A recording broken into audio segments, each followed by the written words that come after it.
दोस्तों आप सुने हैं गुड़गांव की आवाज़ सामुदायिक रेडियो 107.8 मेगाहर्ट्ज़ और मैं हूं शर्मिला और हम लेकर हाजिर हैं एक प्रोग्राम जिसमें हम बात करेंगे बचत के बारे में और हमारे साथ होंगे अरहम जी जो कि हैं अग्रसर से।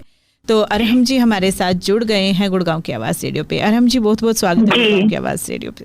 थैंक यू, धन्यवाद जी। तो ढेर सारे सवाल हैं और शायद बचपन से ही हम देखते आए हैं कि जैसे रहता था ना बचपन में कि गुल्लक होती थी और गुल्लक में पैसे कि ज़्यादा से पैसे हो जाएं और सिक्के जोड़ने में लगे रहते थे और पता ही नहीं होता था कि नोट जोड़ेंगे तो ज़्यादा हो जाएंगे, सिक्के जोड़ेंगे तो ज़्यादा हो जाएंगे। लेकिन अब बड़े हो गए हैं तो थोड़ा पता चला है, लेकिन फिर भी बहुत सारी ऐसी चीज़ें होंगी जो हमारे दोस्तों को पता नहीं होता कि हम कैसे बचत कर सकते हैं और क्या तरीके हो सकते हैं। तो उसी के बारे में आज बात करेंगे। तो यही पूछना चाह रहे हैं हम आपसे कि बचत क्यों जरूरी है? देखिए, बचत तो बहुत बहुत कारणों से जरूरी है। एक पहला कारण हो गया कि हमारा फ्यूचर, हमारा भविष्य सिक्योर हो जाता है। जब हमें मालूम है कि हमारे पास एक अच्छा रकम हम बचा के रखे हुए हैं, तो हमारी कोई भी जरूरत हुई हमें भविष्य में जाके, तो हम उसका इस्तेमाल कर सकते हैं। मान लीजिए हमें कोई बिजनेस खोलना हुआ या अपना घर बनाना हुआ, तो उसके लिए हमें लोन लेने की जरूरत नहीं पड़ेगी। अगर हमने एक रकम बचा के रखा हुआ है, जोड़ के रखा हुआ है, जैसे बहुत लोगों की कहानियां आती हैं हमारे पास कि हाँ हमने थोड़ा थोड़ा बचा के अपना ये घर बना लिया, तो वो एक कितनी बड़ी सिक्योरिटी है, कितने बड़ा भविष्य हमारा हो गया कि हाँ भाई हमारे घर के ऊपर एक परमानेंट छत हो गई है। तो उन चीजों में काम आता है। लोन लेने की जरूरत नहीं पड़ती है। कोई भी मान लीजिए कोई भी इमरजेंसी हो गई, कोई भी जरूरत हो गई, किसी को कोई बीमारी हो गई, हॉस्पिटल जाना हुआ, अभी ही जैसे महामारी का टाइम था कोरोना का, तो जिन लोगों के पास बचत थी उनको वो बचत काम आई। अभी तो हम सब तो जानते ही हैं कि कितना जॉब का खतरा हुआ सबके लिए, हमारे सारे समुदाय के लोगों के लिए। तो जिनके पास बचत थी उनको वो बचत काम आई। तो इन सब चीजों में हम बचत का इस्तेमाल कर सकते हैं, इसीलिए जरूरी होती है, ताकि हम बस अपना भविष्य थोड़ा, और बचत का मतलब ये नहीं हुआ कि हम बस बचाते रहे, नहीं, जो जरूरत आपको ऐसी लग रही है, जैसे मान लीजिए घर बनाना हुआ, बच्चों को भविष्य में मतलब हायर एजुकेशन के लिए, कॉलेज में पढ़ाने के लिए, उसके लिए बिल्कुल आप उस बचत को यूज करिए, तभी उस बचत का एक्चुअल एहसास होगा। बिल्कुल। जी, बहुत ही अच्छे से आपने बताया। तो काफ़ी सारे हमारे दोस्त हैं जो अभी सुन रहे होंगे, उनसे भी कहना चाहेंगे दोस्तों आप भी हमारे साथ जुड़ सकते हैं गुड़गांव की आवाज़ रेडियो पे।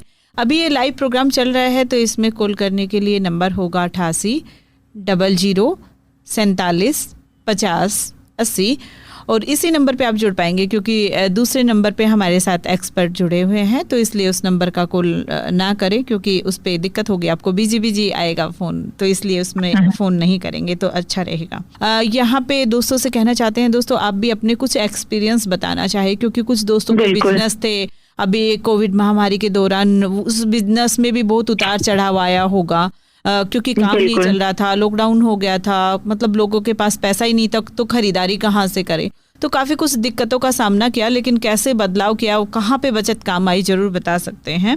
फिलहाल अगला सवाल ये है अरहम जी की बचत कैसे करें, क्योंकि बचत निकालना बहुत मुश्किल होता है, क्योंकि जब पैसा हाथ में आ जाता है ना तो हम सोचते हैं ये भी हो जाए वो भी हो जाए फटाफट से, और वो पैसे फुर करके उड़ जाते हैं, पता ही नहीं चलता कब खत्म हो गए। तो कैसे बचत करें? जी, बचत का करने का एक सबसे बढ़िया तरीका मुझे लगता है वो होती है बजटिंग करना। यानी हम बाकायदा लिखें कि हाँ हमारे महीने के इतने ये खर्चे हैं, पूरा ऐसा टेबल बना के कि ये हमारी खर्चे हैं, ये हमारे इतना पैसा हमारे पास आ रहा है और इतना हमारे खर्चे हैं। तो उससे क्या होता है कि हम देख सकते हैं कि अच्छा हमारा यहाँ इतना पैसा जा रहा है। मान लीजिए राशन का ही हमारा महीने का खर्चा तो है ही राशन, तो वो 3500 हमारा उसमें जा रहा है। अब ये है कि हम राशन में तो बचत नहीं करेंगे, खाना तो हमें खाना ही है, पर मान लीजिए कभी कभी जैसे बाहर जाके खाने का होता है, बहुत लोगों को शौक होता है, तो वो आप अगर हर हफ्ते कर रहे हैं तो वो थोड़ा कम करके महीने में 2 से 3 बार कर लें तो कुछ आपके पैसे बच जाएंगे। इस तरीके तरीके से कुछ कुछ अपने चेंज करके देख के कि हाँ हमारा कहाँ खर्चा जा रहा है, हमारा कितना पैसा आ रहा है, उससे देख के काफी समझ बनती है कि हम कहाँ पे एग्जैक्टली बचत कर सकते हैं। जी जी। तो पहले हमें ये होगा कि इसके लिए हमें एक तरीका ढूंढना चाहिए बजटिंग का, कि मतलब अपना एक चार्ट पेपर बना लें या ऐसा कुछ हो कि जिसमें हम हर महीने लिखते जाएं, पता चले अगले महीने के पिछली बार हमारा इतना खर्चा हुआ था और अगले महीने के लिए मतलब हम डिसाइड कर सकते हैं कि ये खर्च हम कम कर सकते थे अगर हो सके तो शायद मतलब उसमें हो सकते हैं। जी, एक पूरा टेबल बना लें और सोच के चलें कि हमें महीने में कितने बचाने हैं, हमें 2000 बचाने हैं या 3000 बचाने हैं। जब एक थोड़ा सा एक लक्ष्य बना लेंगे तो वो फिर देखने में कि कहाँ कैसे बचाएं। जैसे अब मान लीजिए कोई सेलिब्रेशन का समय आया, कोई पूजा आई या बर्थडे आई, कुछ ऐसा बहुत बार होता है कि हम बहुत ही खुले हाथ से खर्च कर देते हैं उसमें। तो ऐसा कोशिश कर सकते हैं कि नहीं थोड़ा सा बचत करके उसमें चलें। ऑब्वियसली अब खुशी का मौका है तो बहुत ज्यादा तो करने की जरूरत नहीं है, लेकिन फिर भी जब कभी कभी बहुत ही ज्यादा खुले हाथ से हो जाता है तो काफी खर्चा हो जाता है, तो उसको थोड़ा सा रोक थाम के चलेंगे तो आसानी रहेगी आगे के लिए। जी जी, बिल्कुल सही कह रहे हैं आप कि मतलब हमें पहले से ही सोचना चाहिए कि अगर ऐसा कुछ है, किसी का बर्थडे है, किसी की शादी में जा रहे हैं या कोई मेहमान हमारे घर आ रहे हैं, तो उस टाइम पे होता है कि मतलब ज़्यादा से पैसे खर्च करें, शायद जिनके लिए खर्च कर रहे हैं उनको भी अच्छा लगे, लेकिन फिर बाद में हमें दिक्कत हो, परेशानी हो तो फिर तो अच्छा नहीं लगेगा ना। तो इसलिए पहले से प्लानिंग करें तो शायद ज़्यादा अच्छा रहेगा। बिल्कुल बिल्कुल। अरहम जी, मैं यहाँ पे मतलब अगर मैं अपनी बात करूँ तो मुझे लगता है कि जब पैसे हाथ में आ जाते हैं ना तो बहुत ज़्यादा खर्च भी हो जाते हैं, लेकिन कोई ऐसा तरीका कि मतलब पैसे हो लेकिन वो दिखाई ना दे, कुछ ऐसा हो जाए तो फिर शायद वो पैसे बच सकते हैं। और उसका तरीका मेरे को लगता है कि मतलब एक बैंक है, तो बैंकिंग से शायद लाभ हो सकता है। तो ये कैसे लाभ उठा सकते हैं बैंकिंग से? जी, हम सबको भी जब हम अपने भी लोगों के साथ हम जब बातचीत करते हैं, मीटिंग करते हैं, तो हम यही कहते हैं कि हाथ में जब कैश रहता है तो वो तो चला ही जाता है। जी।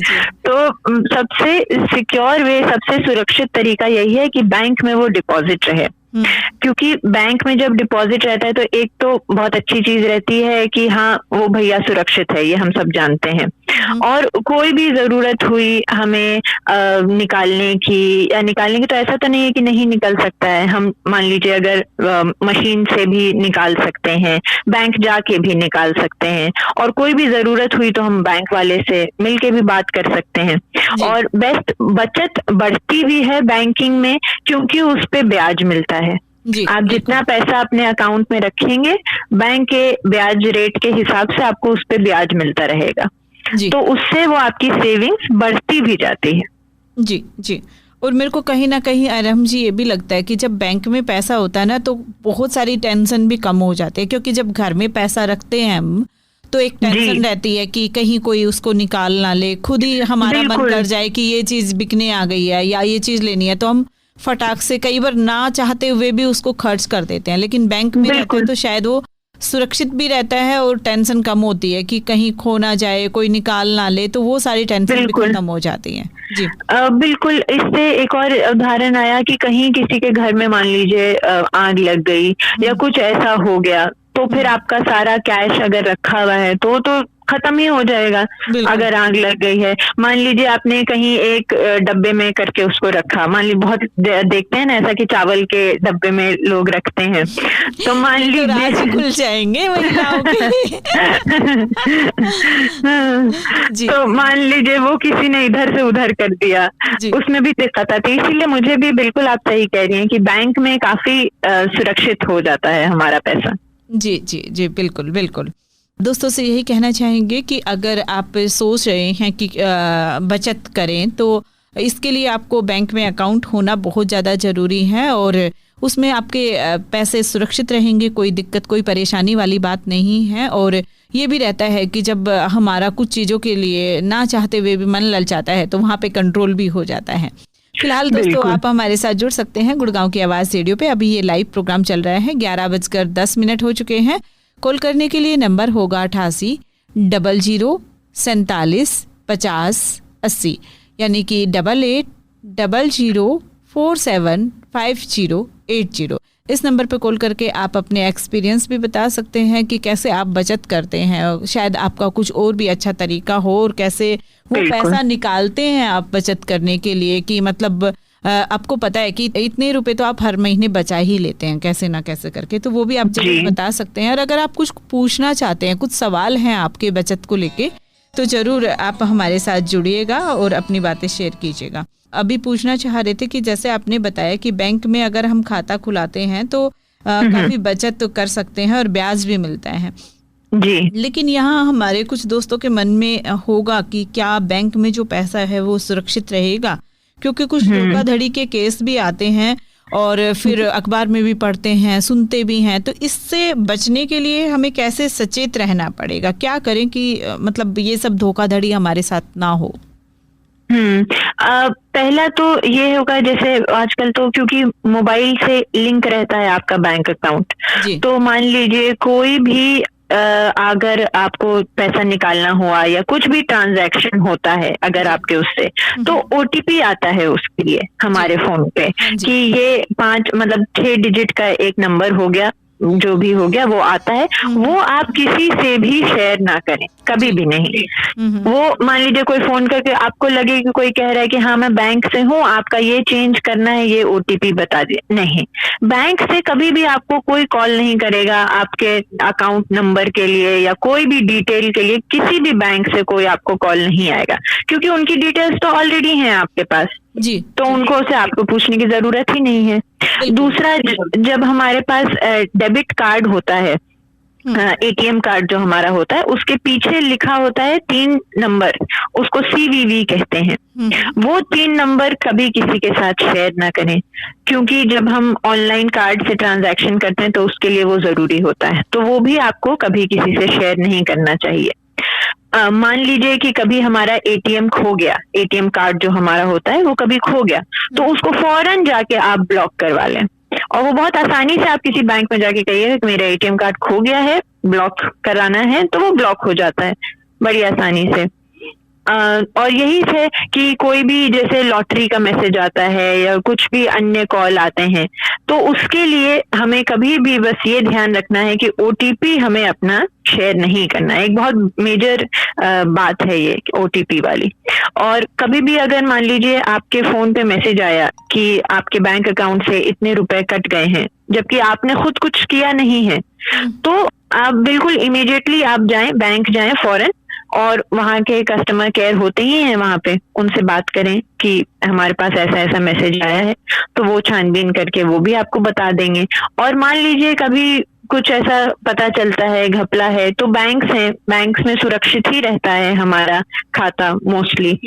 और एक और चीज मैं बोलना चाह रही थी कि बैंक अकाउंट खोलने से भी पहले आप किस बैंक में खोल रहे हैं अपना खाता, वो भी सोच के खोलें कि किसी भी बैंक में ना खोलें। आप जानते ही हैं हमारे कुछ बैंक्स हैं जो तो फेमस सरकारी बैंक हो गए, या प्राइवेट बैंक भी जो हैं जो बहुत अच्छे चलते हैं, उसमें खोलें अपना खाता। ग्रामीण बैंक में बहुत लोगों का खाता होगा, SBI में होगा, तो ये सब बैंक हम जानते हैं कि हाँ सुरक्षित हैं। तो इन्हीं बैंक्स में या और भी जो बाकी के बैंक है, बैंक ऑफ बड़ौदा हो गया, या प्राइवेट सेक्टर में हम चले जाएं तो HDFC हो गया, कोटक हो गया, जो भी ये सारे जी जैसे भी हैं वो सारे सुरक्षित हैं। तो इनको हम इन्हीं पे लेके चलें। किसी भी बैंक से किसी भी बैंक में बस ना खुलाएं, देख के करें, थोड़ा हम भी रिसर्च करें अपने तौर पे कि अच्छा कौन सा बैंक बेहतर है। आप ऐसे भी सोच सकते हैं कि किस बैंक का ब्याज रेट ज्यादा दे रहा है। अगर सेविंग्स के माध्यम से हम सोच के चल रहे हैं तो कौन से बैंक में इन ब्याज का रेट हमारा ज्यादा है, तो उसमें हम जितना पैसा रखेंगे वो उतना ब्याज हमें मिलेगा, तो वो बढ़ता ही रहेगा। जी जी, लेकिन ये ध्यान रखना जरूरी है हमारे दोस्तों को कि जो पहले आप देखते आए हैं या आपने देखा होगा आपके रिश्तेदार या आस पड़ोसी, मतलब जैसे कुछ बैंकों के नाम भी अभी अरहम जी ने बताए, तो इसी तरह के बैंकों में अकाउंट खुलाई। ऐसे ना है कि आपने किसी ने बताया कि हमारे वाले बैंक में डबल मिलता है, ऐसे मिलता है, वो मिलता है, तो उसमें लालच में ना आके ऐसा ना हो कि आपके जो पूंजी है, बचत है, वो भी चली जाए। तो आपको पहले बैंक के बारे में पूरी इन्फॉर्मेशन लेनी है और उसके बाद में ही अकाउंट खुलाना है। जी जी। दोस्तों आप सुन रहे हैं गुड़गांव की आवाज़ सामुदायिक रेडियो 107.8 मेगाहर्ट्ज़ और आज हम गुड़गांव लाइव प्रोग्राम में बात कर रहे हैं पैसों की बचत के बारे में। हमारे साथ हैं अग्रसर से अरहम जी। आप भी कॉल कर सकते हैं, हमारे साथ प्रोग्राम में शामिल हो सकते हैं। उसके लिए नंबर होगा 8800475080 और कुछ एक्सपीरियंस आपके पास जरूर होंगे क्योंकि गुल्लक से बैंक में आप जरूर आए होंगे और बैंक में क्या कुछ किया आपने, कैसे पैसे जोड़े और क्या कुछ करते हैं आप, क्या आरडी एफडी या मतलब कैसे बचत करते हैं। बहुत सारे तरीके होंगे, बहुत सारी स्कीमें होंगी जिनका आपने फ़ायदा उठाया होगा। अगर आपको कोई स्कीम अच्छी लगी और आपने फ़ायदा उठाया है, कुछ बचत हुई है, उसके बारे में आप बताना चाहते हैं तो ज़रूर हमारे साथ प्रोग्राम में शामिल हो सकते हैं।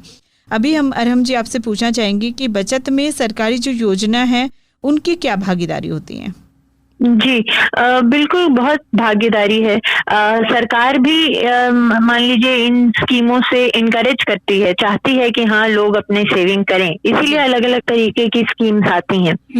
तो उनकी पूरी भागीदारी है उसमें कि कैसे बचत की जाए, इसीलिए स्कीम निकलती भी है। जैसे मान लीजिए एक स्कीम का मैं उदाहरण देती हूँ, आपका सुकन्या समृद्धि योजना जो होता है, बच्चियों के लिए वो बैंक का खाता खुलता है और उसका बल्कि आपके नॉर्मल बैंक में आजकल इंटरेस्ट रेट 4% चल रहा होगा ब्याज रेट, सुकन्या में अभी ब्याज रेट चल रहा है 7.4%।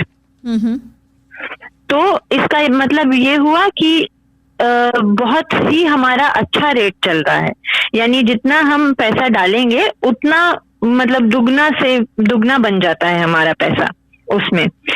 बस उसमें यही कंडीशन यही रहती है कि 10 साल से कम की बच्चियों का ही वो खाता खुल पाता है, 0 से 10 साल की उम्र की बच्चियों का वो खाता खुलता है जी। और फिर ऑब्वियसली उसमें कागजात लगते हैं, बच्चियों के बर्थ सर्टिफिकेट लगते हैं, आधार कार्ड लगते हैं। जिन भी माँ बाप के साथ मान लीजिए मिलके जुड़ा है, कोई भी एक हो जाए, चाहे माँ हो चाहे बाप हो, उनका आधार कार्ड पैन कार्ड लगेगा और वो खुलेगा। लेकिन और ये चलता है खाता 21 साल तक हमारा, यानी मान लीजिए अगर मैंने आज खाता खुलवाया तो मुझे पैसे मिलेंगे 21 साल बाद जी। ताकि वो यही होता है, बेटी 21 साल की हो जाएगी तब मिलेगा या फिर आज अकाउंट खुलाया है तो उसके 21 साल बाद मिलेगा? नहीं, जिस दिन अकाउंट खुलाया है उसके 21 साल बाद जी। अगर हमारी बेटी 8 साल की है तो वो जब अकाउंट खुलाया है तो 21 साल यानी कि वो 29 की हो जाएगी उस टाइम पे, जिस टाइम पैसा मिलेगा। बिल्कुल पूरा पैसा उसी टाइम मिलेगा। बीच में जब आपकी बच्ची 18 साल की हो जाती है तो आप आधा पैसा निकाल सकते हैं जी। तो ये पूरा पैसा लेकिन जी, ये एक स्कीम है सुकन्या समृद्धि योजना, बच्चियों के लिए बहुत इफेक्टिव है, उनके भविष्य के लिए, उनकी पढ़ाई के लिए, उनके शादी के लिए, पैसे जमा करने के लिए बहुत ही बेहतरीन स्कीम है ये। तो क्योंकि इसमें कोई फिक्स होता है कि इतने पैसे डलवा सकते हैं या हर महीने एक ही राशि डलवानी पड़ेगी? कि अगर मान लीजिए हमने सुकन्या में 1000 रुपए अपनी बेटी के नाम शुरू किए तो क्या हर महीने 1000 डलवाने पड़ेंगे या फिर हर महीने कितने भी आप डाल सकते हो, जितनी आपके पास बचत हो? कभी ज्यादा हो जाए तो ज्यादा डाल सकते हैं, कम हो तो कम डाल सकते हैं, क्या होगा इसमें? जी, इसका मैं इसी पे आने वाली थी कि इसका बेस्ट चीज यही है कि इसमें कोई ऐसा पत्थर की लकीर नहीं है कि आपको हर महीने पैसा जमा करना ही करना है। इसमें जो शर्तें हैं वो ये हैं कि आपको पूरे साल में, यानी पूरे 12 महीने में, पूरे साल में कम से कम 250 रुपए डालने हैं और ज्यादा से ज्यादा आप 1.5 लाख डाल सकते हैं जी। बाकी महीने के हिसाब से आपको जैसे उसमें पैसे डालने हो, हर महीने डालने हो, 3 महीने में एक बार डालने हो, जैसे भी आप डालना चाहें आप डाल सकते हैं। तो ये बहुत ही अच्छी स्कीम है जिन घरों में बेटियां हैं 10 साल से कम उम्र की, उनके लिए कि वो एक अकाउंट खुला सकते हैं। तो ये अरहम जी किसी भी बैंक में खुलवा सकते हैं या इसके लिए कोई स्पेशल बैंक होगा? नहीं, किसी जो भी आपके मेजर बैंक्स होते हैं उन सब में ये चलती है, पोस्ट ऑफिस में भी चलती है। और पोस्ट ऑफिस में बेस्ट क्या रहता है कि मान लीजिए आप अभी यहाँ हैं फिर गांव चले गए तो गांव से भी एक्सेसिबल है हमें, यानी गांव में भी हम जाके पैसे जमा कर सकते हैं क्योंकि पोस्ट ऑफिस तो सब जगह है ही है। तो हर जगह बैंक्स में भी है ये स्कीम और पोस्ट ऑफिस में भी है ये स्कीम। जी, बहुत ही अच्छा। तो यानी कि हमारे वो दोस्त फ़ायदा उठा सकते हैं जिनके घरों में 10 साल से कम उम्र की बेटियां हैं, वो ज़रूर अपनी बेटियों के नाम से ये स्कीम ले सकते हैं जिसका नाम सुकन्या है। और इससे फ़ायदा होगा कि जब आपकी बेटी 18 साल की होगी तो जितनी पूंजी है उसका आधा भाग आप उस टाइम पे निकाल सकते हैं, लेकिन ये कहेंगे उनकी पढ़ाई लिखाई के लिए और उसके लिए निकालें तो ज़्यादा अच्छा रहेगा। और फिर जब 21 साल हो जाएंगे आपको सुकन्या स्कीम का फ़ायदा उठाते हुए, तो फिर वो जितना पैसा आपका होता है ब्याज समेत यानी इंटरेस्ट के समेत आपको मिल जाएगा, वो फिर आप उसका इस्तेमाल कर सकते हैं। बिल्कुल। एक बार दोबारा से अरहम जी बता दीजिए, अगर कोई सुकन्या स्कीम का फ़ायदा उठाना चाहते हैं तो क्या क्या डॉक्यूमेंट्स लेके बैंक में जाना पड़ेगा? क्या पहले से ही पेरेंट्स का अकाउंट होना वहाँ पे ज़रूरी है जो कि सुकन्या का अकाउंट खुलाना चाह रहे हैं या स्कीम को लेना चाह रहे हैं? और क्या क्या डॉक्यूमेंट्स वहाँ पे जमा करने होंगे अपने बैंक में जो कि इस स्कीम का फ़ायदा उठा सके? और कितने पैसों से ये स्कीम शुरू की जा सकती है? जी, तो शुरुआत यहाँ से कि जो भी डॉक्यूमेंट्स होते हैं, क्योंकि बच्ची के नाम पे खाता खुलता है जी, तो इसमें ऐसा जरूरी नहीं है कि मेरे बाप का भी खाता होना चाहिए इसमें, ऐसा कोई जरूरी नहीं, क्योंकि बच्ची के नाम से ही खाता खुलता है। और तो बच्ची के लिए डॉक्यूमेंट हमें चाहिए होता है अपना जन्म पत्री और आधार कार्ड जी, और माँ बाप जिसके साथ भी नाम जुड़ रहा है किसी एक का आधार कार्ड और पैन कार्ड एज प्रूफ, ये चारों डॉक्यूमेंट आपके जमा होते हैं खाता खुलवाने के लिए। आपने बताया जन्म पत्री, आधार कार्ड और पैन कार्ड। जी, आधार कार्ड दोनों बच्ची और मान लीजिए माँ का, और पैन कार्ड जो बड़े हैं उनका। जी जी बिल्कुल। तो ये 4 डॉक्यूमेंट्स है दोस्तों, ध्यान रखना होगा आपको कि जन्म पत्री, वो वाली जन्म पत्री हम बता रहे हैं जो कि ये प्रूफ होता है कि इस टाइम पे इस दिन ये बच्चा यहाँ पे पैदा हुआ था, तो वो एक प्रूफ होता है कि वहाँ पे बैंक में जाके आप दे सकें उसे। आधार कार्ड उस बच्ची का भी होना चाहिए, माता या पिता का भी होना चाहिए, और साथ ही पैन कार्ड की फोटोकॉपी हो। तो इन डॉक्यूमेंट्स की फोटोकॉपी आपको बैंक में जमा करानी होगी जब इस स्कीम का फायदा आपको उठाना।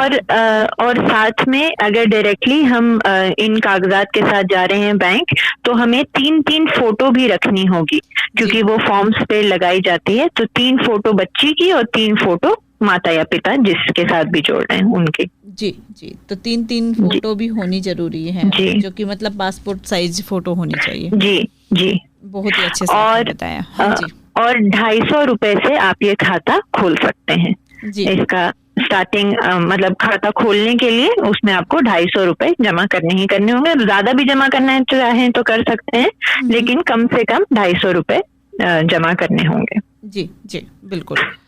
दोस्तों आप भी हमारे साथ जुड़ सकते हैं गुड़गांव की आवाज़ रेडियो पे। अभी गुड़गांव लाइव प्रोग्राम चल रहा है, हम बात कर रहे हैं पैसों की बचत के बारे में। अगर आपके भी कुछ सवाल हैं तो ज़रूर हमारे साथ प्रोग्राम में शामिल होइएगा। नंबर होगा 88 00 47 50 80, यानी कि 88 00 47 50 80। इस नंबर पे आप कॉल कर सकते हैं, हमारे साथ लाइव में जुड़ सकते हैं। कुछ सवाल हो तो वो आप ज़रूर सवाल कर सकते हैं। अभी हमारे साथ हैं अरहम जी आपके सवालों के जवाब देने के लिए, और अरहम जी अग्रसर से हैं, मैं हूं शर्मिला प्रोग्राम में। अब भी हम पूछना चाहेंगे आपसे कि जैसे आपने इस सुकन्या स्कीम बताई जो कि बहुत ही अच्छी है, बहुत ही फ़ायदेमंद है, जो हमारे दोस्त इसका फ़ायदा उठाना चाहें ज़रूर उठा सकते हैं। तो कौन कौन सी जो और सरकारी बचत है योजना है जिनका हम फ़ायदा उठा सकते हैं अरहम जी? जी, एक बेसिक एफडी और आरडी जो होती है वो तो ज्यादातर लोग जानते हैं, लेकिन मैं एक ऐसी स्कीम बताऊंगी जिसकी जो अभी बहुत ज्यादा लोग नहीं जानते हैं। उसे कहते हैं पीपीएफ, पब्लिक प्रोविडेंट फंड। जैसे जो लोग नॉर्मल आपके जॉब में हैं, जिनका ईएसआई और पीएफ कट रहा है तो उनका तो पीएफ कटता है, लेकिन लोग खुद से भी पीपीएफ से जुड़ सकते हैं। मान लीजिए मैं हूँ और मैं कोई नौकरी अभी ऐसे नहीं कर रही हूँ या कर भी रही हूँ और उसमें मेरा पीएफ नहीं कट रहा है, तो मैं अपना पीपीएफ खुलवा सकती हूँ अपने बैंक में। इसके लिए जरूरी है कि मेरा खाता बैंक में हो। जैसे मान लीजिए अगर हम एसबीआई में मेरा खाता है तो हम उसमें पीपीएफ करवा सकते हैं अपना आसानी से। तो क्या उस बंदे को नौकरी पे होना जरूरी है या फिर बिना नौकरी के भी वो उस स्कीम का फायदा उठा सकते हैं? नहीं, बगैर नौकरी के भी ये बच्चों के लिए भी खुल सकता है जी। ये बच्चों के नाम से भी खुल सकता है। मान लीजिए जैसे अभी मैंने आपको लड़कियों के लिए बताया सुकन्या है, अब मान लीजिए किसी का बेटा है, वो उनके लिए जोड़ना चाहते हैं पैसा, तो आप बेटे के नाम पे भी खोल सकते हैं जी पीपीएफ का अकाउंट। तो ये कैसे खोलना होगा, किस डॉक्यूमेंट्स की जरूरत होगी, वो भी हमारे दोस्तों को बता दीजिए। जी, डॉक्यूमेंट्स इसमें यही लगेंगे। एक तो आपका खाता उस बैंक में होना चाहिए, ये एक जरूरी चीज है, और उसमें वही फिर आपका आधार कार्ड हो गया, पैन कार्ड हो गया, ये दोनों चीजें तो लगे ही लगेंगी। अगर बच्चे के नाम से खुलवा रहे हैं तो उसका जन्म पत्री लगेगा ही लगेगा जी। और सेम वही पासपोर्ट साइज फोटोग्राफ 3 आप लेके जाइए। वैसे तो 2 लगती हैं, लेकिन हम कहेंगे कि 3 लेके जाएंगे, मान लीजिए 1 रहेगी तो बेहतर ही रहेगा जी। जी। और इसका ये खाता चलता है 15 साल तक का मिनिमम। अच्छा, यानी जिस दिन हमने खुलवाया पीपीएफ अपना, उस दिन से 15 साल तक का मेरा ये समय चलता है। और अगर हम चाहें तो हम इसको 5-5 साल के ब्लॉक में बढ़वा भी सकते हैं। मान लीजिए 15 साल मेरा कंप्लीट हो गया, अब मैं निकाल सकती हूँ पैसा, लेकिन मुझे लगता है कि नहीं ठीक है, मैं थोड़ा और जमा करना चाहती हूँ, थोड़ा और रखना चाहती हूँ, तो मैं उसको 5 साल के लिए बढ़वा सकती हूँ जी जी। और फिर से मान लीजिए 20 साल बाद मैं करना चाहूँ तो फिर 5 साल बाद, ये सिर्फ लेकिन 5-5 साल के ब्लॉक में ही बढ़ सकता है ये खाता जी। लेकिन यहाँ पे मैं जानना चाहूंगी कि इसमें कितने पैसे डाल सकते हैं, क्या मतलब शुरुआत होगी, क्या हर महीने कुछ पैसा डालना पड़ेगा या फिर साल में एक बार डालना पड़ेगा, कैसे करना होगा? इसमें भी सुकन्या के जैसे कोई हमारा लिखित में वो रूल नहीं है कि हमें हर महीने इतने डालने ही डालने हैं, लेकिन इसका स्टार्टिंग अमाउंट 500 रुपए है। अच्छा जी। जैसे सुकन्या में 250 है, इसमें हमारा स्टार्टिंग जो कम से कम आपको जो पैसा खाता खोलने के लिए डालना है वो 500 रुपया है, और आपको पूरे साल में कम से कम 500 रुपए डालने ही डालने हैं। बाकी आप उससे ज्यादा बिल्कुल अपने हिसाब से जैसे डालना चाहें डालिए, लेकिन साल में कम से कम 500 आपको डालने ही डालने हैं। लेकिन इसका फायदा क्या होगा अरहम जी? जी, इसमें भी ब्याज है, और इसका ब्याज भी काफी है। मैं 1 मिनट बस आपको बता रही हूँ कि इसका ब्याज क्या है। इसमें एक तो खाता रखने से होगा कि जब आप थोड़ा थोड़ा करके पैसा जमा करते हैं तो काफी पैसा जमा हो जाता है। वरना अगर हम जैसे मान लीजिए अगर हम बैंक में भी अपने रखते हैं, हमने उसमें भी जमा किया, लेकिन हमें लगा कोई जरूरत है तो हमने निकाल लिया उसमें पैसा, है ना, लेकिन इसमें 15 साल का मिनिमम है। हम डाल रहे हैं तो हम 15 साल अब इसमें से पैसा निकाल नहीं सकते हैं। 15 साल हमें इसमें जी 15 साल इसमें पैसे जमा ही करने हैं जी। और इसका ब्याज रेट अभी 7.1% चल रहा है। तो यानी इसमें भी हम जितना पैसा डाल रहे हैं वो काफी बढ़ता ही है, ऑलमोस्ट दुगना हो जाता है। जी जी जी, बहुत अच्छा, बहुत बढ़िया।